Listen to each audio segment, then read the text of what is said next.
Hey guys, this is Austin, and today I'm here with my favorite smartphones.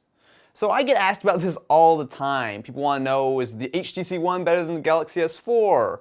Why should they switch from an iPhone? What has the best camera? Etc, etc, etc. And while for 100% sure there is no such thing as a perfect phone, what might be great for me might be terrible for you, but overall there are a lot of phones that are actually really good. To start with, we have the Samsung Galaxy Note 2. Now the first thing you've got to know about this phone is that it is massive. I can't tell you how many times people came up to me in public and asked, is that an actual phone? Now the thing is, yes, it is big. It does have a 5.5-inch screen, which is much bigger than even something like a Galaxy S4 or an HTC One, and way bigger than anything on the iPhone. However, there are advantages to having a really big screen. For starters, of course, you have a lot more screen real estate for movies and music and productivity, all that kind of stuff. It is kind of nice being able to watch, for example, a YouTube video on that massive screen. The main reason it's on this list, though, is because of the battery life. Put simply, it is absolutely awesome, and probably one of the best phones I've ever tested. So even under the longest days where I'm just constantly on the phone, taking pictures, tweeting, going to email, even playing games, I still was never able to actually kill the Note 2 in a single day. Now that is not something I've been able to say about any other phone out there. So if you really need a phone that not only has a nice big screen, but also has a massive battery that can last you easily through a full day of use, definitely check out the Galaxy Note 2. Next up, we have the LG Nexus 4.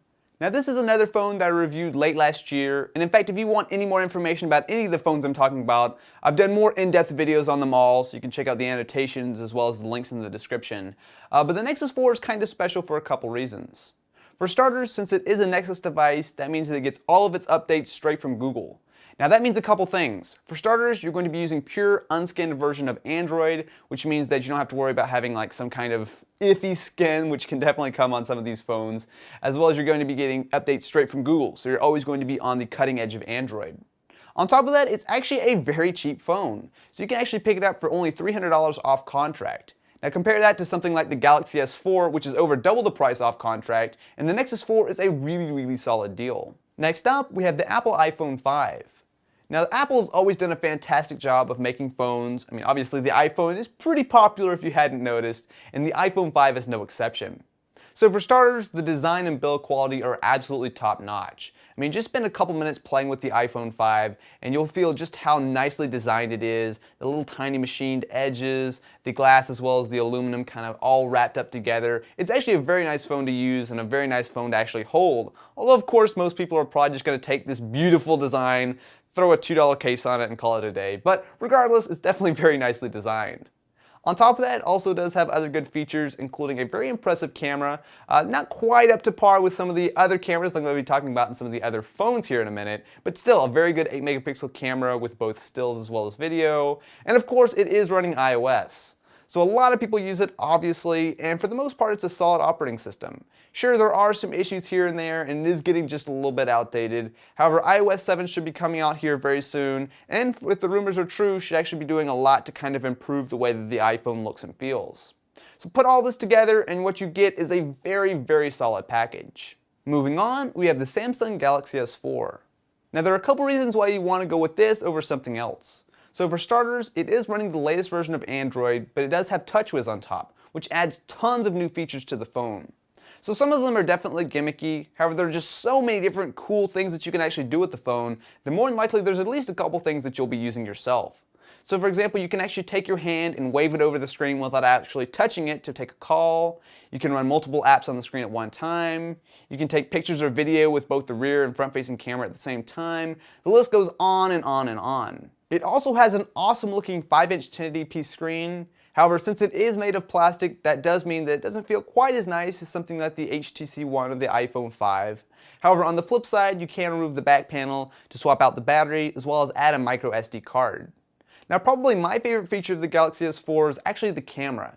It's got a 13-megapixel shooter and it takes awesome pictures. So for a phone especially, they're nice and rich and detailed, brings in lots of color, and there's even a decent amount of depth of field. So for a phone, it's really impressive. And overall, the Galaxy S4 as a phone is a very good choice for pretty much anybody. Last but not least, we have the HTC One.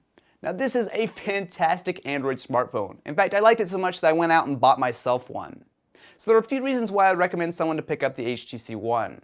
For starters, it has some fantastic build quality.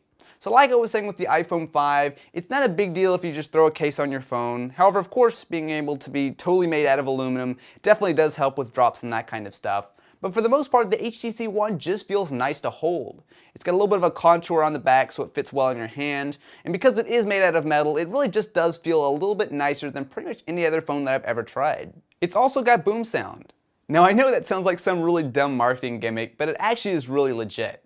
So basically what boom sound is a pair of front-facing speakers on the, obviously, front of the phone. Now this makes a really big difference, and actually surprisingly it's probably one of my favorite features of the phone, is it actually sounds good. It's loud enough to fill an entire room with some pretty decently loud music, as well as actually giving you some good bass. And of course with two speakers you actually get a little bit of a stereo effect, which is kind of nice for watching videos, especially movies and stuff. It actually sounds really impressive. The camera is also good. So it has a 4 ultra pixel camera, which basically are the same thing as normal megapixels. However, each pixel is just a little bit bigger, allowing it to pull in a lot more light. So thanks to that, as well as the optical image stabilization, again, a bunch of geeky jargon that you probably don't need to care about. But the main point is this thing takes some really nice lower light pictures. So of course that's always been a really big disadvantage of using a phone camera, is as soon as the lights go down and it kind of gets dark, it just takes awful pictures. However, the HTC One actually does a really good job of keeping up. Put it all together with what is probably the best screen on a phone out there, as well as cool little features like being able to actually control your TV straight from the phone. And overall, the HTC One is absolutely an awesome phone that I would really recommend to basically anybody. Honorable mentions go to the BlackBerry Z10, which while really doesn't quite match up to the phones I talked about here today, is still a pretty decent phone, especially if you're coming from a current BlackBerry, as well as the Nokia Lumia 920, which is a bit of a brick of a phone, I will give it that. However, if you do want to use Windows Phone, it's a pretty solid phone to go with, and it does have a fantastic 8 megapixel camera. So now it's your turn. If you're going to buy a smartphone today and you had to use it over the next couple years, what would you pick? Definitely be sure to let me know what you think in the comments below. If you guys are interested in more, I've created an entire playlist which goes over all the different phones that I talked about in this video. So of course, if you guys want more information on any of them, feel free to go check that out.